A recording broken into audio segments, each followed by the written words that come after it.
and the lines, because they did not follow this, have caused conflict with village to village and also with some other concessions next to Indigenous or Amerindian villages. We've also found that the Yana Forestry Commission, the Yana GGMC, the lands and surveys, and the miners each have their own maps, which needs updating. And the Indigenous villages have also done sketch maps for us, which is another map added, which is the authentic map.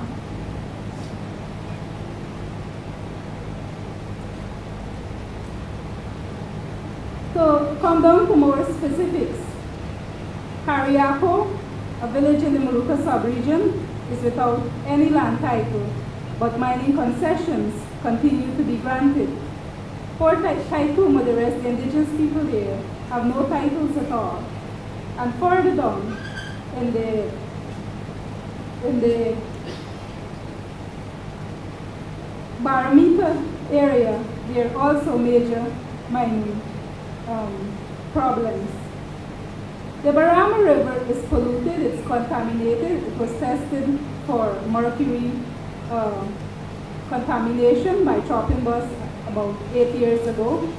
And some of the villagers in Cariaco was tested as well, and they were already 75% contaminated with mercury. Along the Barama River, there are various signs as well showing that that logging concession holders own a major part of that river. The Waini River head, there is Kanamax and 5 mining blocks. And more recently, we were made to understand that Baishanling has been granted major concessions with internal agreements with other Guyanese covering over 900,000 square miles, over that, with a 20-mile mining concession along the river. We've spoken to the Yana Forestry Commission for clarification, which they have denied, or which they have refused to clarify so far. Cabana is proposing extension in that area. Manawaran is proposing extension in that area. Akawini from Region 2 is proposing extension from that area. Wakapaw is proposing extension in that area because these communities are village to village. Where will they go? The entire head of the Pomeroon River, according to the GFC maps, are filled with concession. You can see diagrams and all the things there already, concession out to various people. And on the ground, we've met with the communities as well. And they have told us some concession owners are saying to them that they can't even cut a wattle or a fishing rod.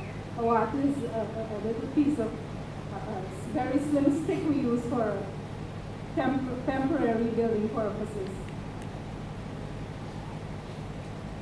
And so it is a cry from villages across this country and from those we have visited.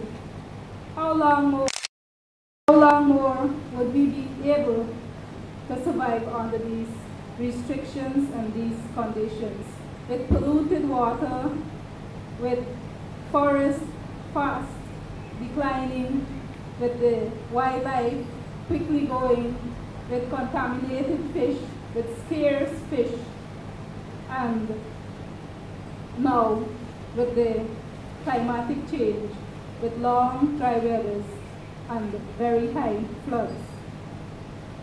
And so those of us who have been monitoring the situation, think that from 1966 to 2013, which is exactly 47 years, and prior to that, because Mr. Stephen Campbell, before independence, and our ancestors gathered in the Molucca subregion in Comaka which the English call the entire Northwest District, they came together to make proposals, and that was prior to 1966. So we can safely say at least 5 decades we have been struggling to ensure our resources are protected. For us, lands are not just a piece of land we see there. When we, indigenous people, talk or think about land, we mean the land, we mean the swamps, we mean the savannas, we mean the wild fruits, we mean the bush medicines, we mean the bushes we refer to for higher scientific, spiritual healing. So when we talk about land, we mean everything that encompasses a certain territory. And we know when we talk about territory, people cannot understand, they get scared. They're saying that the APA wants a state within a state. We do not want a state within a state. We're happy to be Guyanese. I don't know about being proud, but right now we would like to be Guyanese and we'd like to continue to be Guyanese. All we would like to see is that we're treated equally by the government of the day. And why I say government of the day? Because a youngster prodded my thoughts and said, it's not a racial thing, it's a system. Why didn't the English ensure that we had our lands? Why did they pass it on to the next government? Why didn't the next ruling party ensure that we have those lands? Why did they pass it on to another government? And why at every election our lands are held up to gain votes? So we have come to a situation where we think that it is high time for the government of the day to address the situation of the land. Like my sister from Chinese Landing was saying, many of us live off the land, either by a little mining, maybe a little logging, maybe a little farming, or other activities that we can do on the land. During the demarcation process, we found out too, from the visits, that a lot of homesteads and families were left out of the process. And the government has dictated to the villages and those outside of the villages that was left out by a boundary line that they cannot participate in the village Tushau's election. While some Tushau's and some communities have included them to ensure that they access certain benefits, some communities have not. And so we have our people being disinherited, being neither here nor there. And why? Because of a flawed and a poor demarcation process. And so, with the new extension, with the new land titling project, again we raised our concerns internationally and we raised it nationally as well, nationally. And we hope that it will not fall on deaf ears. But we will continue to address the land situation because without land, we would not be able to live. We have survived decades of oppression and suppression. We have survived decades without anybody being our bosses. We have lived off the land freely. We have nourished the earth. The earth has nourished us as well. And so we continue to live. We continue to survive. We continue to build. Because then we could have moved freely off the land. Now we are being very, very much restricted. And the miners and the loggers are using whatever legislation is there to protect themselves. And because of the weak legislations in these sectors, the governmental agencies cannot defend themselves. More so, how could they protect our defenders? So we recommend a revamping of the legislation and of course all legislations relevant to Amerindian, to Indigenous peoples across this country. And we have some other information, and at the right forum and at the right time we will release what we have found in our study as well. Whilst we have found some other interesting facts, we still need to do a further study to see, to ensure that it is the right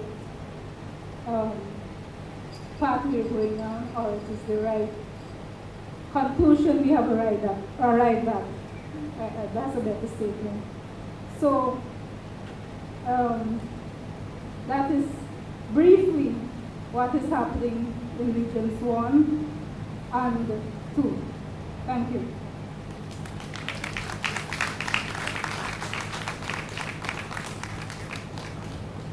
Thank you, Sharon, for that overview in Regions 1 and 2. You would have heard from Region 7 and another part from Region 1 earlier. I'd like to introduce to you Kateri Pablo. She is from the village of Marua now, which is in the deep south. And she will be talking about their initiatives to protect their lands.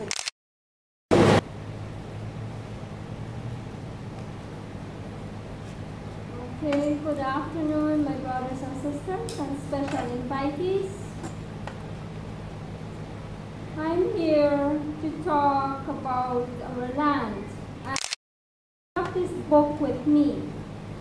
I have this book here. I've been working on this book for 11 years. And so we presented this book here in this very building.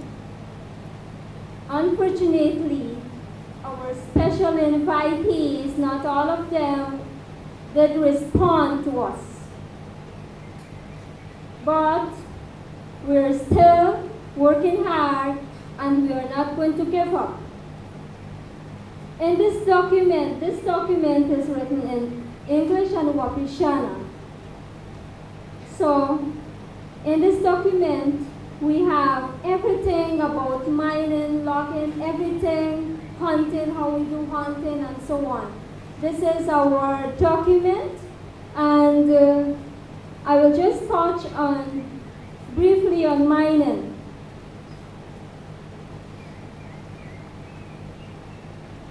Here we have how we will do it.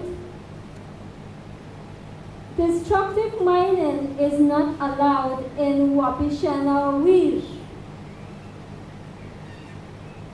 Number 2, no new mining permits or concessions of any sale can be issued on Wapichan customary lands titled untitled without full, free, prior and informed consent of affected communities and DTCs.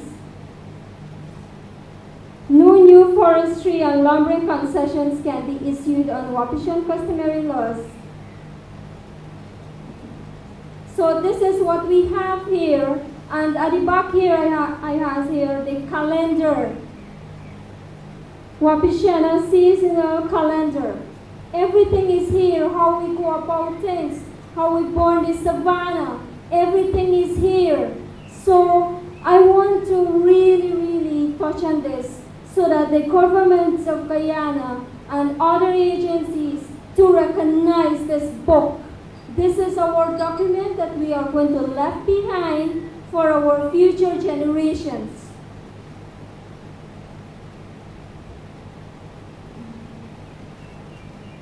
And I will leave the rest to our chief. He is going to touch on the land extension, and he is going to show you some map here and other things. And I want to say special thank you to our special invitees for spending your time with us, for listening to us Indigenous people. Thank you so much.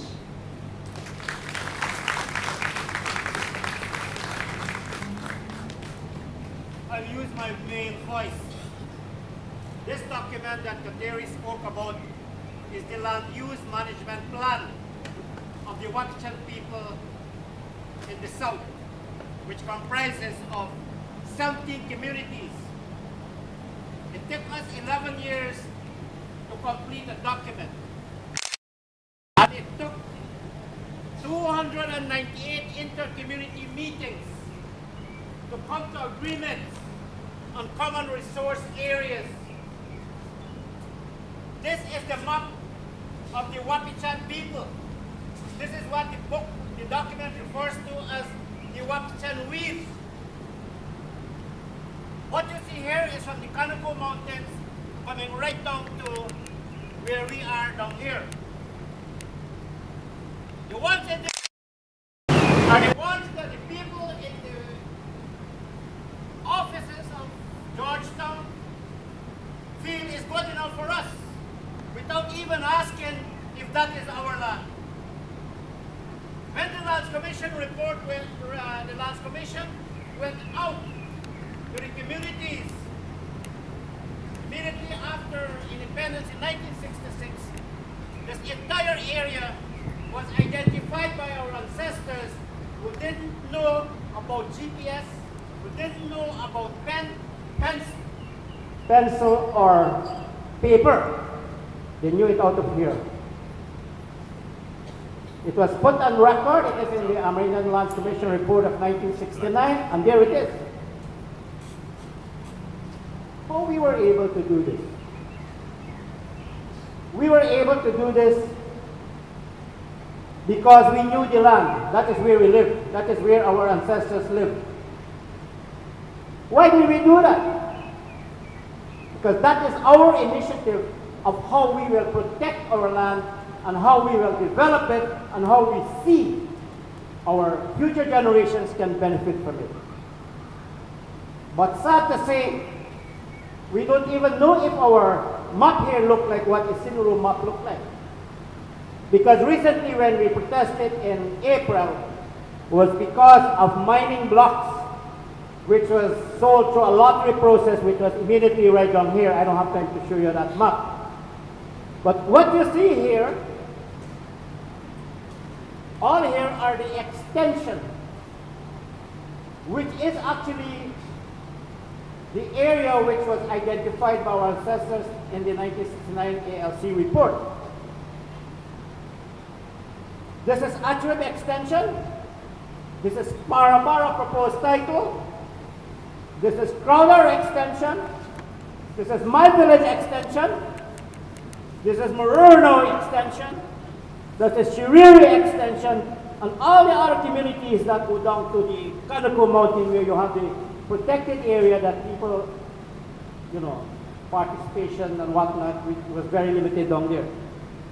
So here is a document which Kateri, my sister Kateri, was speaking about, which was presented under this very roof here. Unfortunately, the people we invited, which included ministries of the government, didn't see it important to come to see what we have here. It is unfortunate that the work that has been done by our own people is not recognized by our own authorities of the day. This has been done using the most recent technologies, not me, the younger ones. The elders provided information. They went out there and they used the GPS and other information to get this. I'll tell you what, you put this map against the map that the government has and you will see the difference. You will definitely see the difference. Now this was presented here, but yet we are having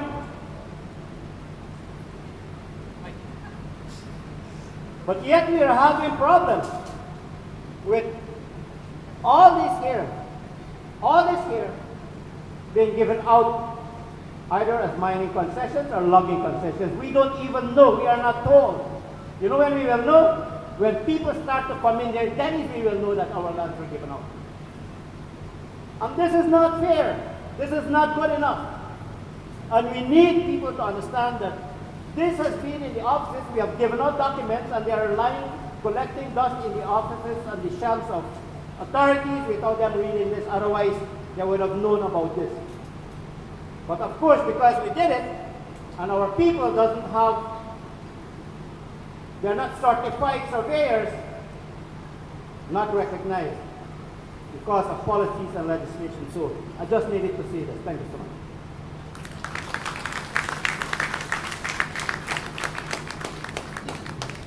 Thank you, Chief.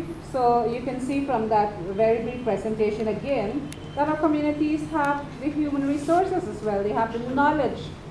They know what they want, and they can put their plans, and they can put their programs, and they can plan their future together. These various plans that are put together, they need to be recognized. And as Chief said there, when they launch their research finding and had it documented in the form of that book, people who should have been here, who were invited, the people who hardly make the effort to go into the communities except during an election time, they did not turn up here to see that. And it's the same thing here this afternoon as well, because numerous invitations went out to the GGMC and others who should have an interest. They don't go to the communities, so the people came to meet them, and it's still the same thing playing out. But at least we're here, and nobody can accuse the communities of not trying to meet with these people. I'd again like to bring back Chief to the microphone, but this time he will be talking a bit on representation. Is it truly representative? So Chief.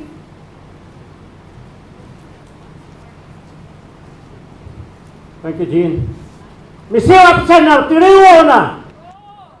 Tiriwana! Come in. Good afternoon. We have been here for 2 days now for one reason, for the lack of proper representation. If there were proper representation, we didn't have cause to be here. Of recent, we have seen, we have witnessed, we have participated in protests in different parts of Guyana. The people in Hururu blocked the road. The people in Region 9, where I come from, we protested. Earlier in the year, the Sinaru people protested. Why are we doing all of these things? Why are we coming out together like this here? Because there is no proper representation from the so-called representatives that we're supposed to have.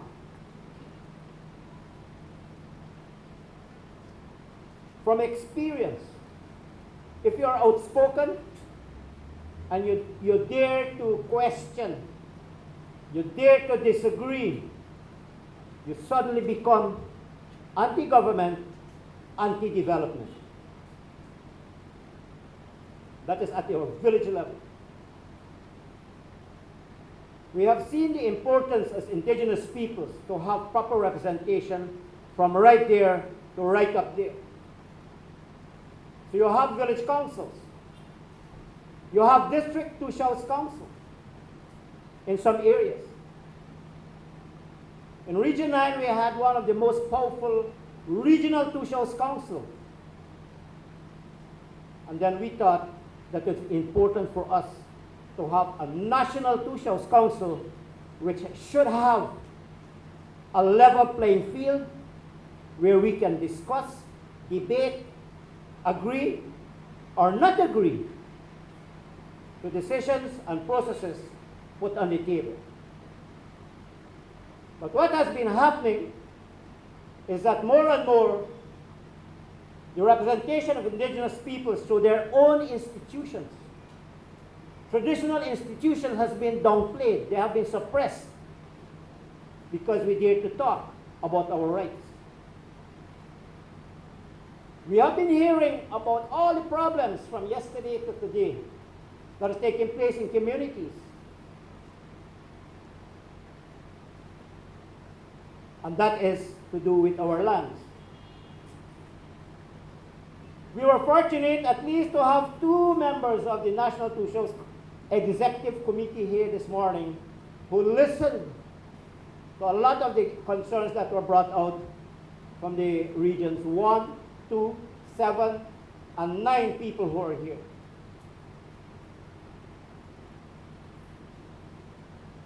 Sad to say, the National Two Shows Council has been hijacked and controlled by the government. I'm not ashamed to say that. No apologies for this statement. The previous National Two Shows Council,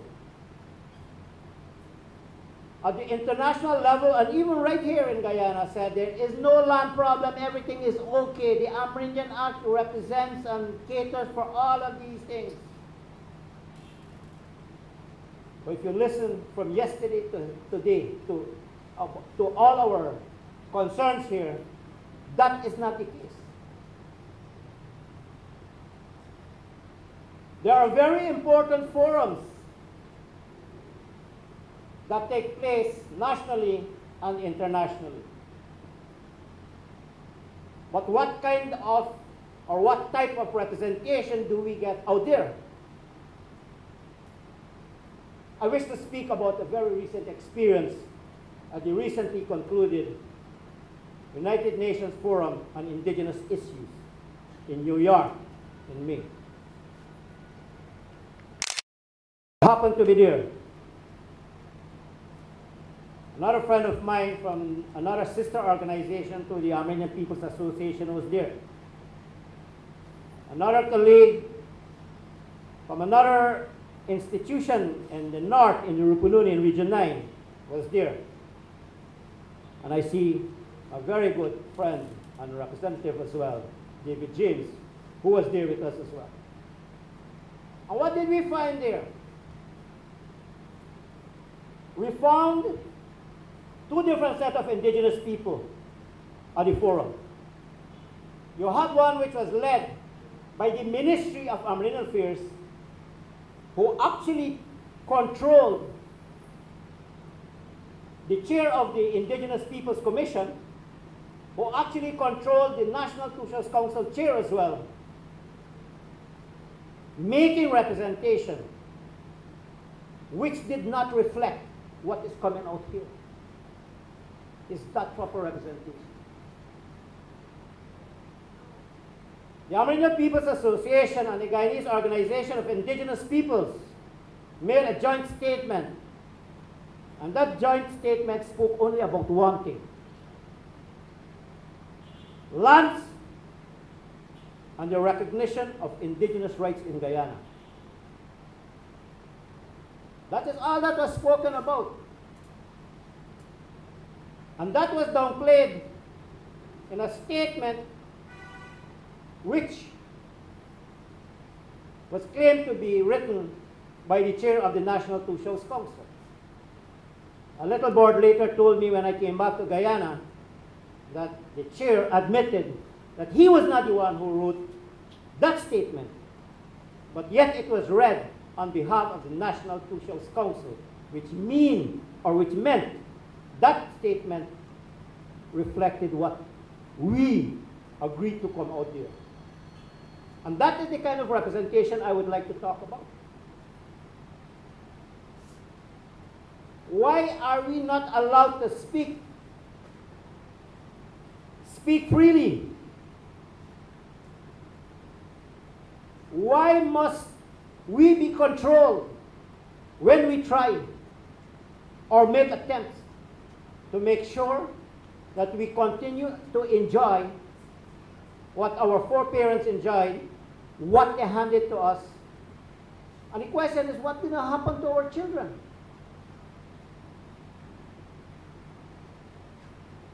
We've been hearing about mining all along. And it's evident that mining is much, much more important than indigenous peoples themselves in Guyana. Large companies are much, much more important than the indigenous, the 60, 70 odd thousand indigenous peoples in Guyana. Because if Bison Link could get, I don't know how many thousand hectares of land, and we can't even get what we are looking for down there, something is definitely wrong. So where is the representation? How can we get our voices heard? Today we heard the inability of the National Two Shows Council to reach out to communities because of lack of financial resources to travel. They have to wait on the budget. When the budget passes, they get a limited amount.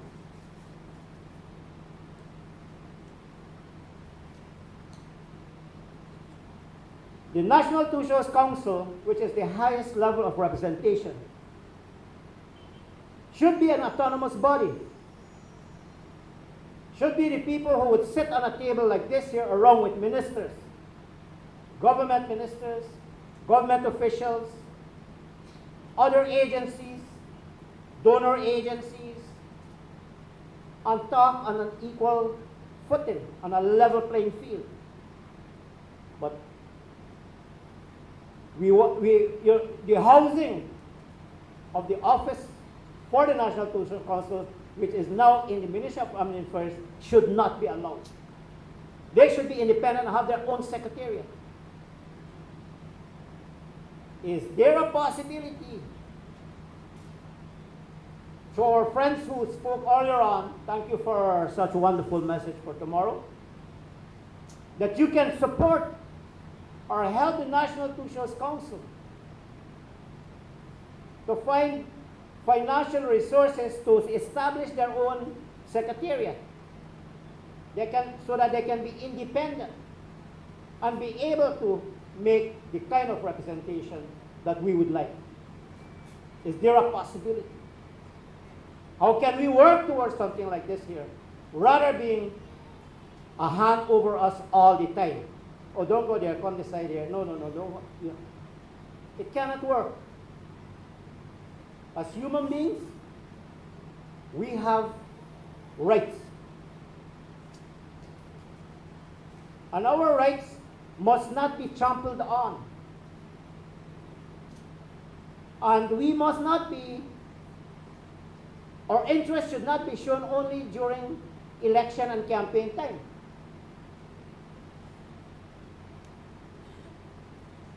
The National Two Shows Council meets once a year. Are they allowed even half a day for themselves? No. I don't know how many ministers have to sit with them on a daily basis and they cannot speak. When they try to speak, all right, no, your time is up. It's not representation. What is going on? The time has come for us to continue to speak out. The time has come for traditional institutions to be recognized, because that is how we develop the document. You have various levels of representation at the community level. You have the women, you have the hunters, you have the fishermen, you have the gatherers, you have the people who knows what is happening there. And by looking at the blossoming of certain trees, we can tell you when the monkeys are pregnant and when they will actually bring a young monkey into this world. By looking at the forest. That is to show that we are our own scientists. Right now, even the flowers and the bees are confused because of climate change. Somebody mentioned low carbon development strategy. Our two shows, I'm not afraid to say this, have been pressured into signing resolutions, but you ask them to explain in 2 minutes what the low carbon development strategy is all about, with all due respect. But their representation at the National Two Shows Council needs to be recognized. And I'm advocating and I'm recommending that the National Two Shows Council be afforded at least one day among themselves, by themselves. And when they're having their meetings, the media should not be blocked out, because we need to see. We need to hear. In most of our communities, we don't have access to radios, newspaper, internet access, neither telephone. So we are the last set of people to understand what is happening. But yet you hear that the indigenous peoples are agreeing, they have agreed to that. Yes, everything is all right. In conclusion, I'd just like to ask a question. Is there any future for the indigenous people in Guyana? Is this the way to go? Thank you.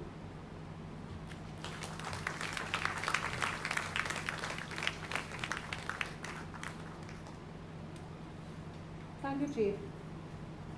So we will move into some questions, clarifications. If anybody would like to ask any of our panelists here any questions or seek any clarifications, we would welcome that.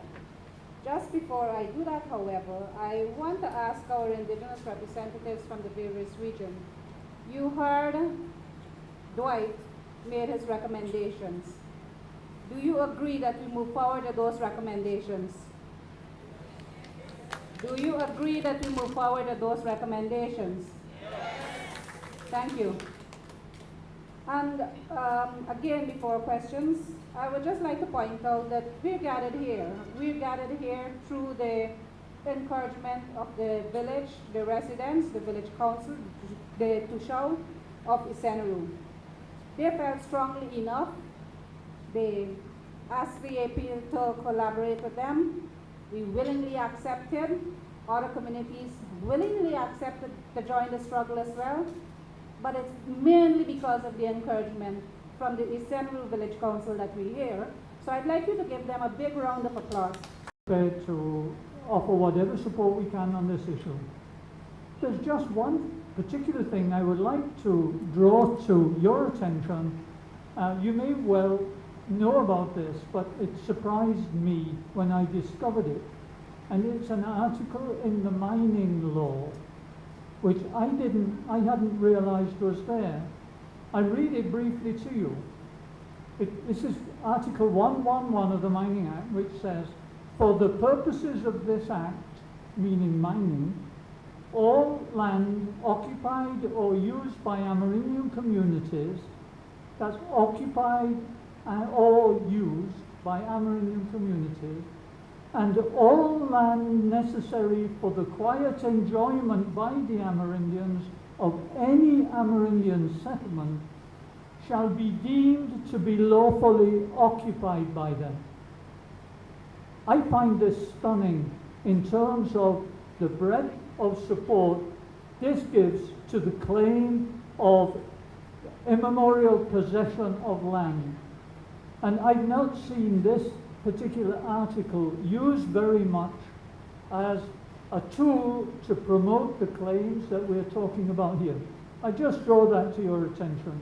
And I don't want to extend this anymore because we've had a long meeting. But again, congratulations from the GHRA and support to all of you. Thank you.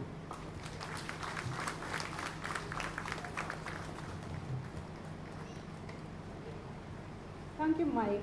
I'm just looking around and I'm not seeing any more hands, but I know you will have an opportunity to interact on a one level with other persons at the head table, but also village representatives in the audience. So feel free to do so at the end of this session. We just have one more brief item. It's the launch of a petition for the revision of the Amerindian Act.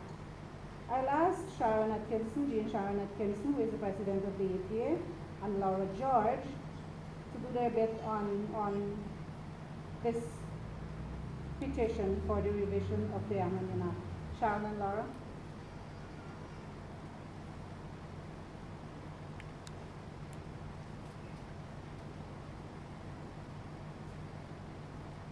Once again, good afternoon, and David, thank you very much for doing my task. Mike has left, and on behalf of the APA, we wish to thank the Yana Human Rights Association for, I don't see him here, but we still wish to thank them for the support they have given us over the years. The Amerindian Act in 2006.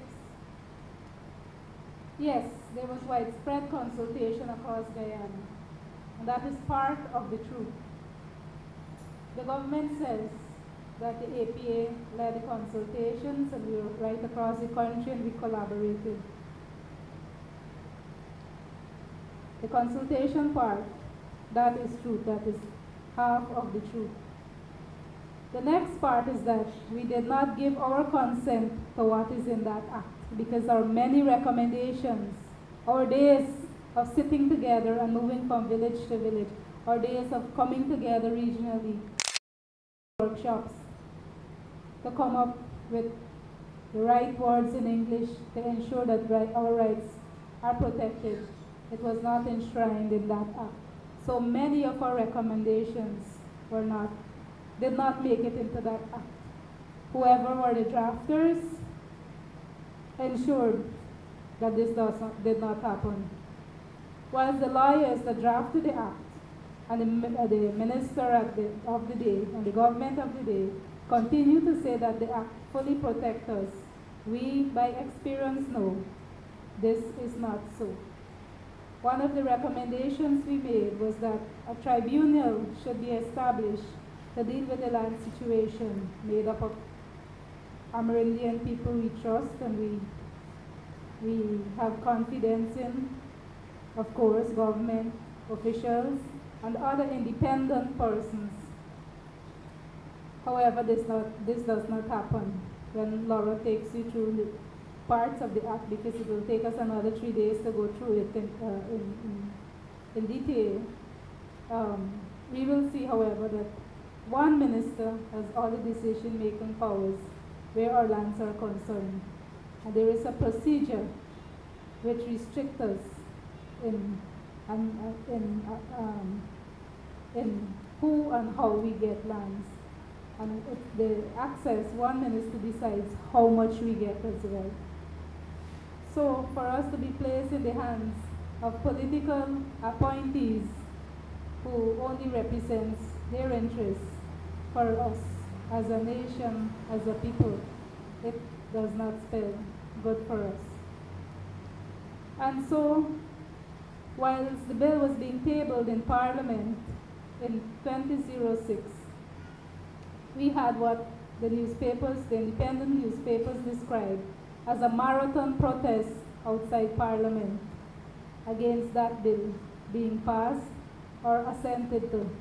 But the government of the day, with the majority in Parliament, with the opposition still addressing some of our issues and proposing and saying too that it was paternalistic, and they were supporting us, the bill still passed by the majority in Parliament, and today we experience and we suffer as a result of that flawed act. I leave you here and ask Laura to take over.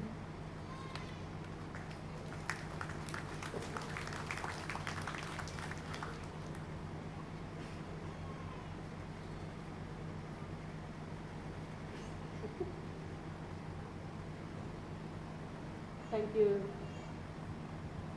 Thank you, Sharon.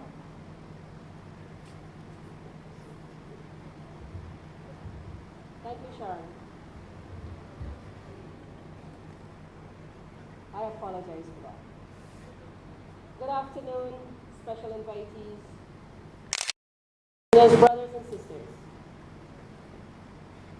From yesterday and today, in our deliberations, exercising our right to speech and assembly, each of us were informing, supporting each other about the many rights that are not recognized in Guyana, the rights of our peoples as indigenous peoples in Guyana. I would like to strongly say at this point, based also on the work that we have done throughout the country for years, many of our communities have been calling for the revision of the Amerindian Act. We believe that the time has come that we must no longer delay for a petition, for the call, so that our rights as indigenous peoples can be protected. The future of our generations is secured, the lands are secured for our people. And I would like to believe that it is agreed that this is the time to now formally launch the petition for the revision of the Amerindian Act. And I will read to you the statement as I have it here. Petition to fully recognize and protect the rights of the indigenous peoples of Guyana in the Amerindian Act 2006, and for all other national legislation to be made compatible with the revised Act. To President of Guyana, His Excellency Donald Ramotar. Your Excellency, we, the undersigned, state the following. We are concerned that the Amerindian Act 2006 does not fully protect our rights as indigenous peoples and fails to adequately offer protections when it comes to issues that are of concern to us. We also feel that in some ways it represents a step backwards from protections that existed prior to its revision in 2006. Additionally, some of our rights are subordinate and subject to existing laws that protect other interests and therefore discriminate against us as a people. We point out some of the shortcomings which include, but are not limited to, laws and procedures that fail to recognize those rights as contained in international human rights law and which the state has signed and agreed to abide by. Unsatisfactory land rights protection that does not recognize our rights to lands, territories, and resources.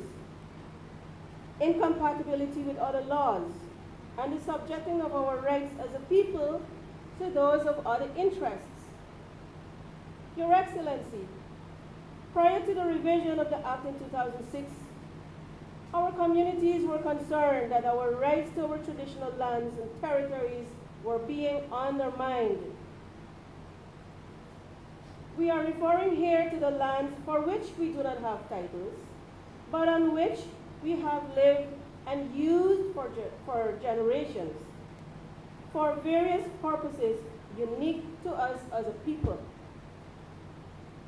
We saw these lands being granted as mining and logging concessions just because we do not have titles for them. We suffered environmental and social problems because of these situations. Unfortunately,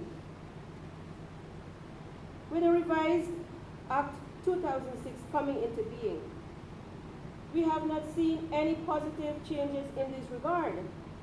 In fact, we have seen a worsening of this situation as mining and logging continue to grow. Concessions are given out on our traditional lands without regard for how this may affect us. In some cases, there are even mining concessions on our title lands. Our farms, fishing and hunting grounds, and other places important to us are being destroyed by miners and others. Our women folk and children are made to feel uncomfortable and unsafe when they have to pass through certain areas because they are either preyed upon are told that you do not have the right of passage through these areas. The courts have decided that the miners have rights before us, even though we have used and lived there for generations.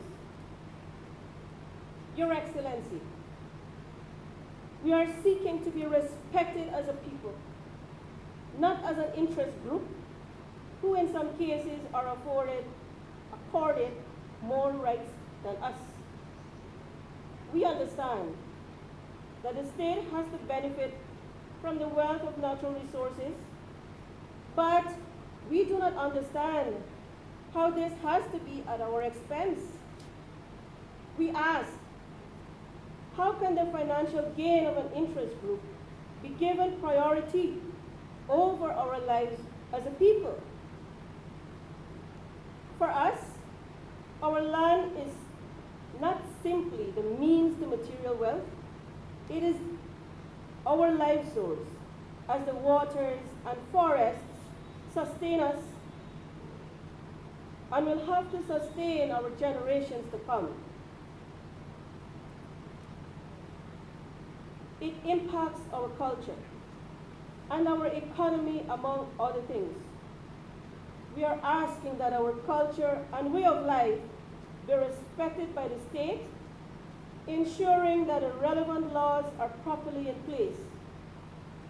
We remind that the state made a commitment towards respecting these values through signing various conventions and declarations.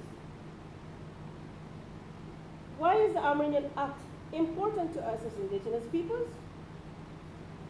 Your Excellency, in seeking a further revision of the Amerindian Act, we are not asking for special or preferential treatment to other Guyanese citizens. We are seeking the recognition of our unique ways of our life, our distinct culture, history, and identity as the first peoples of this nation who are dependent on our environment for survival. These include our communal rights to land and the right to shape and determine our future through our own decision-making processes. Therefore, pursuant to the right of all Guyanese citizens to petition the President, we formally submit the following. 1, that the Amerindian Act is amended to, among others, guarantee Indigenous peoples' rights to self-determination and recognition of ancestral rights to lands, territories, and resources, and that it respects our way of life as guaranteed by the Constitution. 2, that the government honors its international obligations to fully recognize and protect our rights as Indigenous peoples in compatibility with international standards and as stated in treaties to which Guyana is a signatory.